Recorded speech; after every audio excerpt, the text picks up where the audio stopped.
Network. Welcome back for today's Farm and Ranch News. Today we see as farmers and ranchers work with their local Farm Service Agency office to apply for the Coronavirus Food Assistance Program. As of right now, seed potato farmers here in Montana and across the nation cannot apply as they were left out of the program guidelines. With Montana one of the top seed potato producing states, this could have a huge impact on the sector. But the National Potato Council says they are working with USDA to see an inclusion of seed potatoes in the funding package.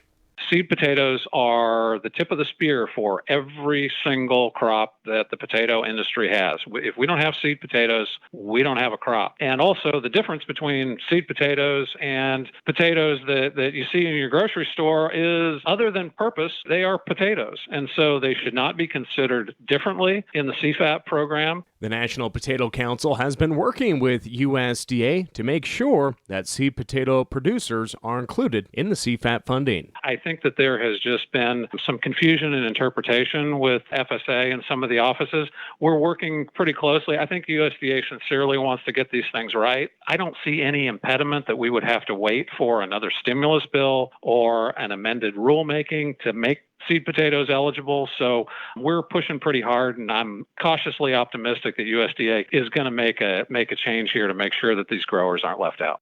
Now, the National Potato Council also stated that the CFAP program doesn't meet the needs of the potato industry.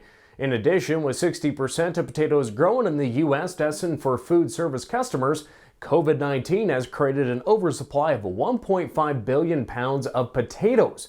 They are working with Congress to find solutions to resolve the oversupply of potatoes and not letting them go to waste. We'll be back after this. Back today, making our way through these first days of June, we see feeder cattle demand continues to increase. CattleFax reports the backlog of feeder cattle is paralleling fed cattle supply. As fed slaughter gains ground and feed yard pens empty, feeder cattle demand will increase. What does this mean to price, though? The market is currently allowing nearly a $25 per hundredweight feeder-fed spread, meaning the feeder index is roughly $25 above the futures month they are placed against the fed market. CattleFax added that the difficulty for cattle feeders is gauging where the basis will be when they get there. Bottom line is, feeder cattle will likely trade from $130 to $140 through the summer months. Deferred live cattle will need to exceed $115 to move above these levels, according to the experts at CattleFax.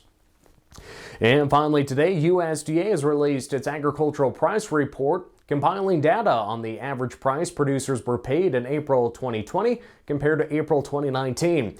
Producers that sold barley this April received $3.95 a bushel compared to $4.60 a year ago. Alfalfa hay was down $20 a ton from April 2019 to $130 a ton this April, while the other hay category only saw a $5 dip from 2019, coming at $130 a ton. You probably noticed that the price of alfalfa in other hay categories was the same this April. There's no doubt that COVID-19 played a role in some of those price reductions. That's today's Farm and Ranch News.